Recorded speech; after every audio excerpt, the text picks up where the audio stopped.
What is coagulation of blood? When an injury occurs, there is a bleeding from the wound for some time, but soon the blood stops flowing out. This is because blood exhibit a mechanism called blood coagulation or clotting to prevent excess loss of blood from the body. A clot or coagulum is formed when which consists of a network of fiber called fibrin in which the dead and damaged corpuscles are trapped. The blood clot seals the injured blood vessel and therapy bleeding stops. Range from 1,50,000. They release substances that are concerned with the clotting of blood. तो blood कोagulation में जो process है वो आपको screen पे दिखाई जा रही है। जब कहीं टिश्यू इंजर्ड होता है तो ब्लड क्लॉटिंग होती है, जैसे कि हम लोग 10th में भी पढ़ चुके हैं। फाइब्रिनोजन और फैक्टर एक्स और कैल्शियम आयन की प्रेजेंस में होता है।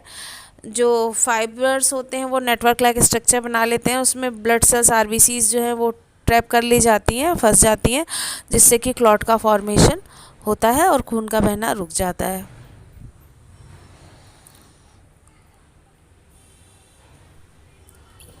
तो हम जानते हैं कि कोagulation एक ऐसी प्रोसेस जिसको क्लॉटिंग भी कहते हैं।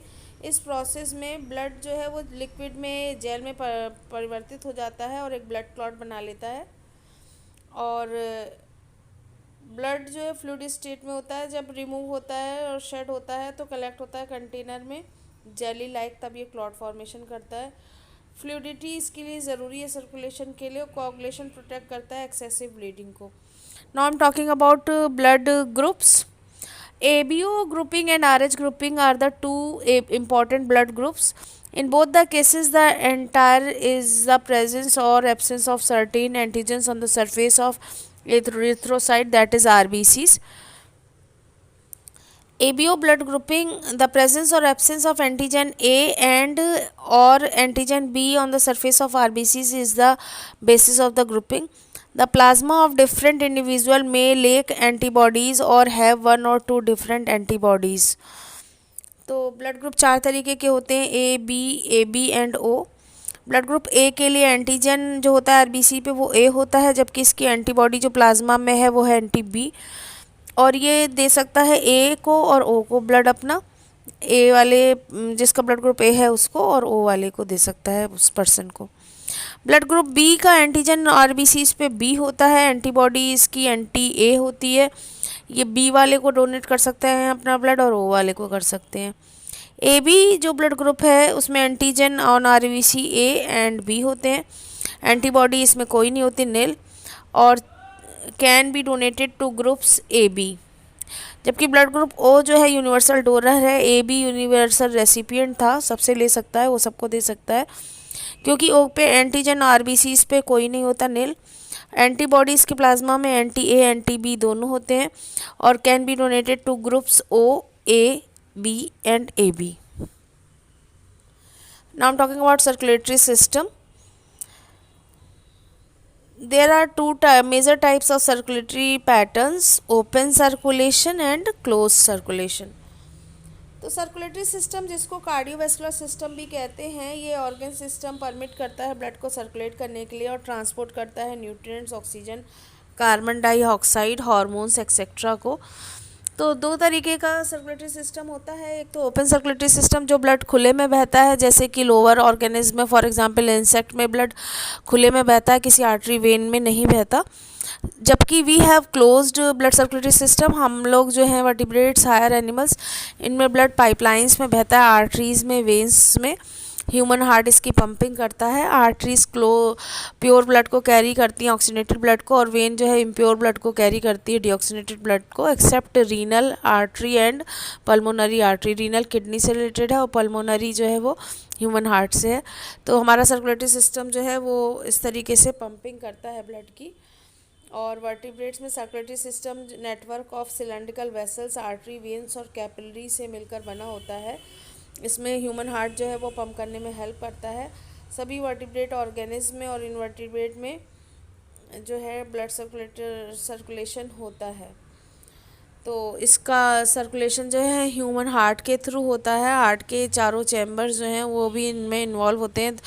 ह्यूमन हार्ट में 4 चैम्बर हैं, 2 ऑरिकल 2 वेंट्रिकल, और ये इसमें हेल्प करते हैं। तो जो लंग्स से प्योर ब्लड आता है, और प्योर जो लंग्स से जो ऑक्सीजन आती है वो प्योर वाली उसको लाती है पल्मोनरी वेन, और वो देती है लेफ़्ट ऑरिकल को। लेफ़्ट ऑरिकल से जो वॉल्व होती हैं इसकी ट्राइकस्पिड, ह्यूमन हार्ट की ट्राइकस्पिड वॉल्व जो है वो लेफ़्ट ऑरिकल से ब्लड को लेफ़्ट वेंट्रिकल में भेजती है, क्योंकि जब लेफ़्ट ऑरिकल यानी लेफ़्ट एट्रियम जो है वो सिकुड़ता है, उसको बोलते हैं सिस्टोल, तो उसी समय वेंट्रिकल डायस्टोल कर जाता है, यानी एक्सपेंड कर जाता है, फैल जाता है, और सारा ब्लड जो है वो ऑरिकल से वेंट्रिकल में गिरता है। वो लौट के वापस नहीं जा सकता, क्योंकि ये जो वॉल्व है ये वन साइडेड होती हैं।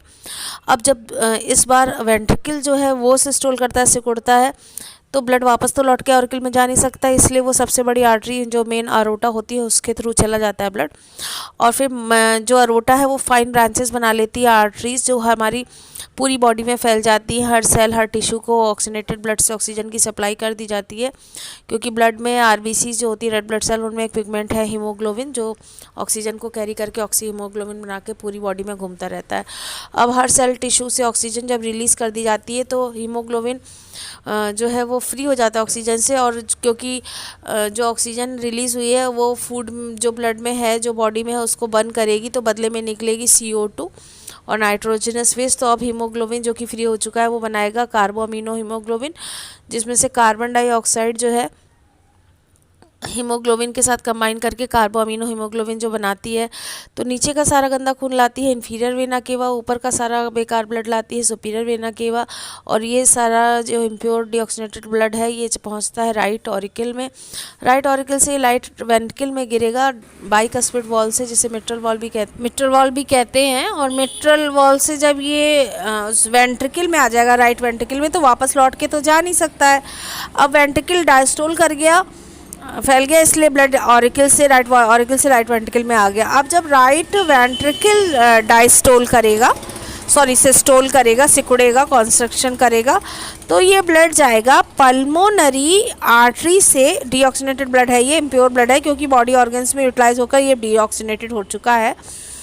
तो ये CO2 वाला ब्लड जाएगा पल्मोनरी आर्टरी से वापस लंग्स में प्योरीफाई होने के लिए, जहाँ पर एल्वलाई से, जो कि लंग्स का स्मॉलेस्ट यूनिट है एल्वलाई, वो वहाँ पे वो बैलून लाइक होते हैं, वेरी फाइन निडल लाइक होते हैं, वहाँ पे डिफ्यूज़न होगा, एक्सचेंज ऑफ गैसेस होगा, CO2 को ब्रीद आउट कर दिया जाएगा, एक्सहेल कर दिया जाएगा, और फिर से हीमोग्लोबिन में ऑक्सीजन को इनहेल करके मिक्स करने के लिए लंग्स में एल्वलाई में ले लिया जाएगा। Diffusion takes place in alveoli. तो इस तरीके से ये प्रोसेस रिपीट होती रहेगी। तो ये थी मैकेनिज्म ऑफ ह्यूमन हार्ट, और इसके आगे जो है इसका नेक्स्ट पार्ट 3 जो है वो हम नेक्स्ट वीडियो में समझेंगे।